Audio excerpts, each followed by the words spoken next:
I want personal photographer here, man. All right, so I guess first question. Last night was the first show, correct? Yep. All right. No, second. Second. Yeah, Well, that's how lost we are already. Yeah. Well, after last year, I mean, it's easy to get lost. Oh my goodness. I know you've been asked that before, but let's talk about that. What's it feel like now compared to, I mean, my gosh, 18 months of no shows? What was it for you guys? February 2020, like 3rd or something like that. February 3rd was our last show, our last like time on stage. So it's going from that to this is a bit different anyway, let alone the time difference. Yeah. It's managed to make the best of it and track a record during that time. Besides that, going through the same stuff everyone else was. That's the thing. And you pop out. A lot of people ask about hobbies. You pick anything up or just play music?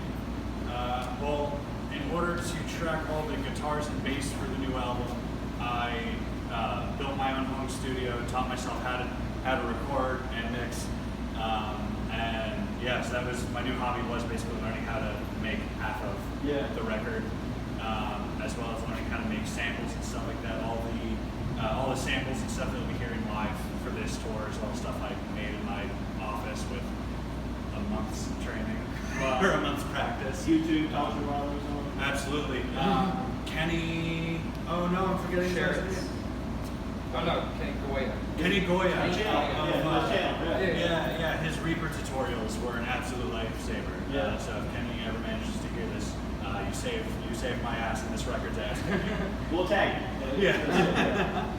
So one thing I noticed in that pandemic, and for guys like me who are metal nerds, or like all you guys are, that music is a lifesaver. And I don't say that lightly. I think for a lot of us, it's really what we go to that keeps us literally going. I don't think everybody understands that.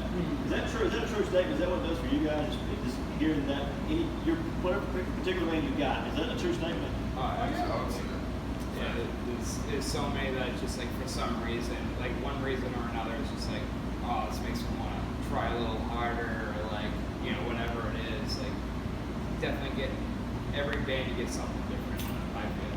Right. You find the right music at the right time, it can be a lifesaver, Right. That's what we're just trying Literally, it can be a lifesaver. for sure. And we're just trying to pay it forward. Music has done that for us, and we're trying to, do what we can to get back. Who are some of those go-to bands or somebody you're into right now? You really first thing you get when you. Oh, there's so many. It's dude. Every day it's got like a different type of feel. Some days it's just like all you want is like suffocation or something like that. And some days you can pull it back and get some kill switch or something like that. So, For me, patently non-death metal answer. It's always been Mastodon for me. I always go back to Mastodon. Atlanta band, Yep. Anytime I'm like getting really down in the dumps, which the past 18 months, I haven't gone 18 months without at least attending a show since I was probably 13 years old. And usually Mastodon is one of those rotations every year or two. They come around, catch them. Thankfully though, in the past year and a half, a lot of those bands that we haven't been able to see live, they've at least been releasing music, and being able to keep on top of that stuff has really helped keep spirits up. Without the shows, it hasn't been the same. I really felt like I lost a big piece of what kept me together as a person over that time. See, that's as we go to dozen shows a year. I think we were actually in Atlanta in January of 20. Saw MXPX punk band for all of them. Then saw Tool later that month, and we knew that would be it. So, when did it hit you that this is it? Like, was there a moment that you realized this is done for a while? That's all on the road. I was on tour, and we showed up to the venue, and the headline was already set up, and they were like, "Don't even bother emptying the trailer; it's done."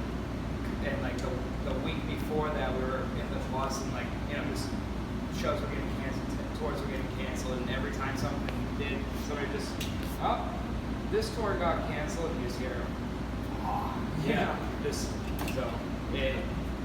while it was happening every day, we were like just kind of going through the motions, expecting it not to happen.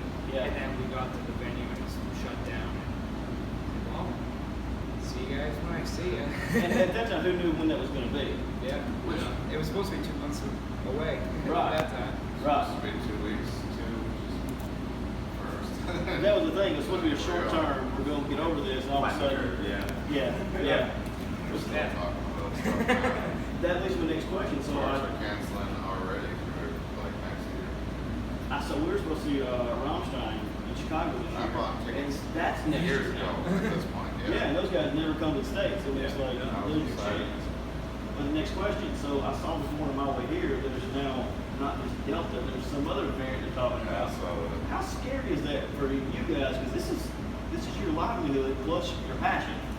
I mean, I just can't wait any longer. We all got vaccinated, and I mean, what else are you gonna do? We got offered this tour, and we're like, hell yeah, we'll come and be on the front line of this. You know, some people don't want it, but if it's allowed, why not? I'm sick of waiting. Right.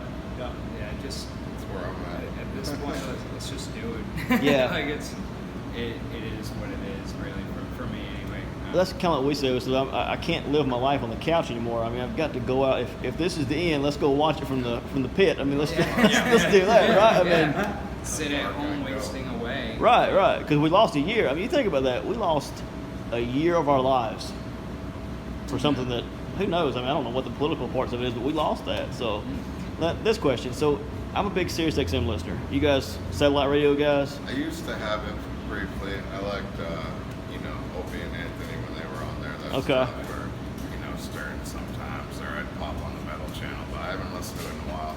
I know you Spotify guys. Where do you get your? I'm a physical guy. I like buying vinyls. And I buy vinyl, CDs. okay. I don't like digital really. Okay. So, Personally, Spotify for me, I'm a factory worker, and I'm allowed to wear headphones during my shift, so I just pop on whatever like the daily mix is, Yeah. anything like that on Spotify, and just let it rip for 8 hours. Yeah, but I always have something going. So what's key? I have to ask this. What's key in getting to the masses now? People think it's easier, but there's almost too many ways, and things get lost so easily. How do you hit that one song that gets to the masses?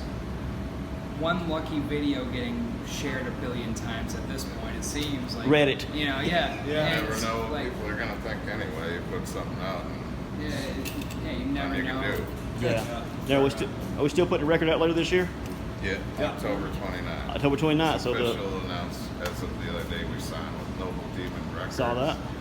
And yeah, we're looking forward to it. We put out that first single on the 5th, and we got 2 more coming and pre-orders, all that good stuff. Okay. So congrats on the record label signing. How big is a lot of bands these days kind of downplay and don't want that. You guys obviously that's something you wanted to do. So how big is that? What do you expect that to do? We're just hoping for him to, for each other to just kind of like help build to like, get in front of new people. He's based out of Germany, so Right. Never been there, so that's anybody he shows. That's all new people anyway, Right. and just the connections he has and whatnot. We're hoping everything just kind of Yeah, they're a gets new, in front of many people as we can. new label, so we figured if someone had the balls to start a new label like right before the pandemic, he's probably got a good game plan, and he liked the music, and we wanted to take a chance and figured they could really support us. Just being new, honestly, they have less fans, so they can pay more attention to those bands at first, and Sure. they're gonna grow. But So last question. I try to avoid asking, well, how'd you get your name? It's so generic. But you guys have a biblical influence, a reference to that name. I read a little bit. Tell me a little about that. So, the way we found it is funny. Nothing really crazy going on there. Went on Google, looked up Nephilim, just looking into the lore of all that. It's very, very interesting. A lot of cool stuff going on there. Yeah. And that's ended up seeing that combination of words. And I'm like, well, that's going to stand out. I'm going to be able to roll with that. So then got that going. And then obviously there's a lot that you could tie into it. So a lot of it ended up being after the fact. Yeah. As opposed to just kind of being like, fabricated beforehand. Yeah. we tried to make something of the name once we had it. So our first album was like a concept album about a Nephilim, and then I just kind of ran from there. Yeah. Yeah, started with the cover of the book and then wrote the story around it. Yeah. Whatever works. Basically. Yeah. Okay, well, guys, hey, thank y'all so much. I won't keep you any longer. Thanks so much for your time. I appreciate it. Best of luck to everybody. You guys are Awesome. The music's awesome. I'm digging it, so best of luck. Thank you very much. Thank you.